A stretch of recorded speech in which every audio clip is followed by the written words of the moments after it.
So hi mga kaineral, ngayon nandito ulit tayo sa Honda Jig Jam Lani Kilumpang para ipakita na naman ang isa nilang motor. So tara, samahan niyo ako, let's go.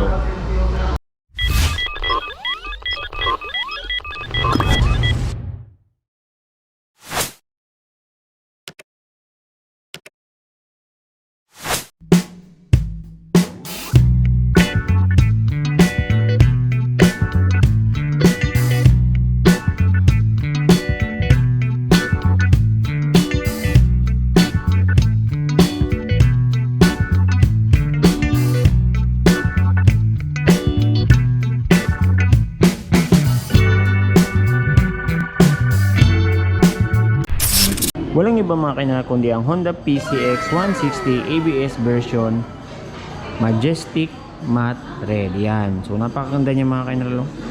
Napakasimple pero napakalakas ng kanyang dating. Napakalinis tingnan ng motor ito mga kaineral yan kasi wala kang makikitang decals na isa. Kaya napaka-premium at elegant looking niya. And then tanging emblem lang yung makikita mo na PCX 160. Punta na natin ang makina ng motor na to. So ang motor na to mayroong 4-stroke, naka 4 valves, single overhead cam, liquid cooled at meron na rin siyang ESP Plus engine. Meron na rin itong 150cc engine displacement. Merong max power na 11.8 kilowatts at 8,500 RPM at max torque naman na 14.7 Newton meters at 6,500 RPM. Meron din itong compression ratio na 12.0:1 at bore stroke na 60 by 55.5 mm. Puntahan agad natin ang physical features ng motor na itong mga kaineral. So makikita nyo mga kaineral is napakalinis talaga niya. So dito sa harap is nandito yung kanyang windshield no yan. And then may nakalagay dito na sticker na HSTC. Meron siyang Honda Selectable Torque Control yan. And then, pure matte red lang talaga yung makikita mo sa harap. And then, nandyan pa rin yung kanyang napakagandang ilaw. No? So, napakaganda nito mga kaineral kasi all LED na ang ilaw nito sa kanyang harap yan. Isa sa nagustuhan ko sa motor ito mga kaineral is napakahaba ng kanyang daytime running light. No? Yan. And then, napaka-visible nito sa gabi. Ang suspension naman ito sa harap mga kaineral is naka-telescopic fork siya yan. And then, matte red pa rin yung kanyang tapaludo sa harap. And then may sticker na ABS kasi naka-ABS to mga kaineral. And then ang kanyang braking system sa harap is naka-disc brake na siya. So again, meron siyang ABS. So naka-dual path caliper siya yan. Napakaganda rin ng kanyang mags mga kaineral no, na merong pagka gold na matte yan or brown. So napakaangas, saktong-sakto sa color combination ng ating motor. Ang gulong naman ito sa harap mga kaineral ay merong size na 110 by 70 by 14. So tubeless na rin siya mga kaineral, kaya naman swak na swak sa ating mga long rides. Isa rin sa nagpadagdag sa kapugian ng motor ito mga kaineral is ang kanyang naked handlebar yan no. So napaka-elegante tignan mga kaineral. And then sa mga pindutan naman niya sa left side is ito, meron siyang high beam, low beam, busina, tsaka turning lights yan. Kalbila naman is nandito yung auto stop and start system, dagdag sa kanyang pagiging fuel efficient, a hazard switch mga kaineral yan. And then kanyang electric start. So equipped na rin to ng ECG starter, which means tahimik na to kung papaandarin mo. So napaka-detalyado na rin ang kanyang meter panel mga kaineral. So all digital na siya. So nandito na lahat ng inyong kakailanganing mga indicator. Ito yung turning lights niya. So isa to sa mga nagustuhan ko kasi napaka haba at napaka visible. Then high beam, low beam indicator sa kanyang battery. Meron ding check engine at meron ding sa kanyang coolant indicator. Sa kabila naman is nandito yung kanyang ABS indicator, kanyang auto stop start system. T naman is para sa kanyang torque indicator yan. So ito pa rin yung mga pindutan niya kung mag-a-adjust kayo mga kaineral, select and set yan. Isa rin sa nagustuhan ko sa motor ito mga kaineral is naka ano na siya no, keyless yan. So dagdag sa kanyang security feature. So nandito na lahat yung gagawin mo, pipindutin mo or bubuksan mo ang iyong upuan pati na ang kanyang fuel tank. So sa kabila naman mga kaineral is nandito ang kanyang charger. So ganito lang, i-push mo lang siya paabante mga kaineral. Yan. So ito siya, napakalalim mga kaineral, kasyang-kasya ang ating mga cellphone. So pwede siyang gamitin habang nagda-drive tayo. Tapos hindi mo na need ng adapter kasi USB ready na ang kanyang saksakan. Yan. I-close natin. Fuel tank capacity nito is nasa 8 liters at kumukonsumo naman ng estimated fuel consumption na 45.1 kilometers per liter. So napakatipid na niya nga kayo no? Para sa isang scooter na meron 160 cc. So ganito naman tsura ng kanyang apakan mga kainal, no? Yan. So kanyang footboard, meron siyang extension para kung nangangawit ka sa pag-drive, pwede mong ilagay dito ang iyong paa. And dito naman tsura ng kanyang angkasan sa likod, yan. So tumutunog siya mga kainal kapag nare-reach niya yung kanyang limit. Yan. So napakaganda kasi hindi siya halatang apakan mga kainal, no?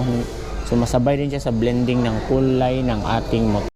Dito naman banda sa gilid is makikita mo yung pinagkaiba nito sa ABS na 160 na PCX. Kasi dito is nakalagay yung emblem na PCX, sinabayan pa ng 160.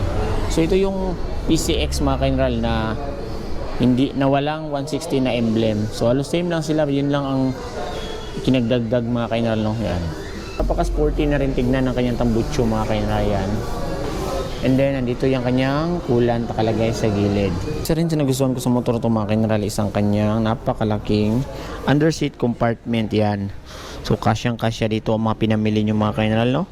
So, pwede bata dito ilagay. So, makita kasi ako sa Facebook na dito nilagay. So, kasyang-kasya. Pero hindi siya malalim mga kainral, malapad lang siya. Tingnan yan. Pero maraming pwedeng malagay dito. Full face helmet, and parang hindi siya pwede kasi mababaw lang siya. So kung maliit lang, kasya siguro na helmet half face. Yan. So ito na yung tsura ng kanyang hawakan sa likod mga kainal. So dito hawak yung angkas. So pwede nyo itong palitan mga kainal kung nabitin kayo sa kanyang underseat compartment. So pwede kayong bumili ng mga bracket. Napaka premium looking din ang pagkagawa ng kanyang upuan mga kainal, no? Aside sa napaka malapad niya is makikita mo yung pagka tahi. So napakaganda, malinis tignan. And then hindi siya madulas ang upuan mga kainal, kaya goods na goods siya. Ito may tsura na kanyang panggilid mga kainal. So nandito nakalagay yung kanyang ESP Plus engine. So enhanced smart power. So malakas na makina pero matipid pa rin ang konsumo sa gasolina. So meron na rin itong side stand kill switch mga kainal, dagdag sa kanyang safety feature. Ang braking system naman ito sa likod mga kainal is naka-disc brake siya, yun. And then, ganun pa rin ang kulay ng mag sa harap. May pagka-brown na metallic, yan. Or matte ata to. And then, ito na may tsura ng kanyang gulong sa likod. So, meron na itong tire size na 130 by 70 by 14. So, tubeless na rin siya mga kainal, kaya goods na goods siya sa long ride.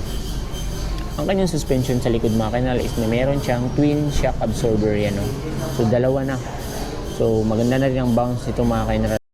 So sa tapaludo nyo man yung sa likod mga kainal is hanggang dito lang siya mga kainal, no? Yan. Pinaslim na rin ang taillight nito sa likod mga kainal, pero nandun pa rin ang kanyang napakaliwanag na mga LED lights, no? So naka LED lights, so lahat mga kainal, kaya napaka-visible nito sa gabi. And then meron na rin siya ditong reflectorize, tapos dito lagayan na kanyang plaka, yan. So napakalaki na rin ang mga side mirror nito mga kainal, no? So kitang-kita ang mga nasa likod nito. Yan. So ang motor to meron na ring smart key with answer back and anti-theft alarm. So napaka-secure ng motor to mga kainal, no?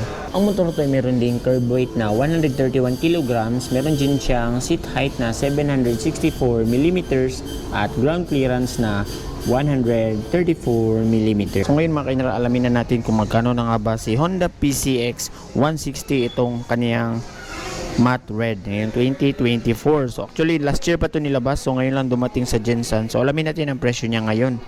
So ito siya mga kainal. So ang cash price niya ngayon is nasa 150,000 pesos yan. Meron siyang down payment na 25,000 pesos at monthly installment sa 36 months na 5,989 pesos. So may rebates pa yan na 200. So napakarami ng kanilang freebies ito mga kainal, no? Kaya sulit na sulit kumuha ng motor dito sa Honda Jeep Jam Lanoy, Kalumpang. So yun mga kainal, kung umabot ka sa part ng video na to is gusto kong mag-thank you sa patuloy na panonood at suporta sa ating munting YouTube channel. So yun lang mga kainal. Thanks for watching. Stay safe. Beng General, proud taga Gensan. Bye bye.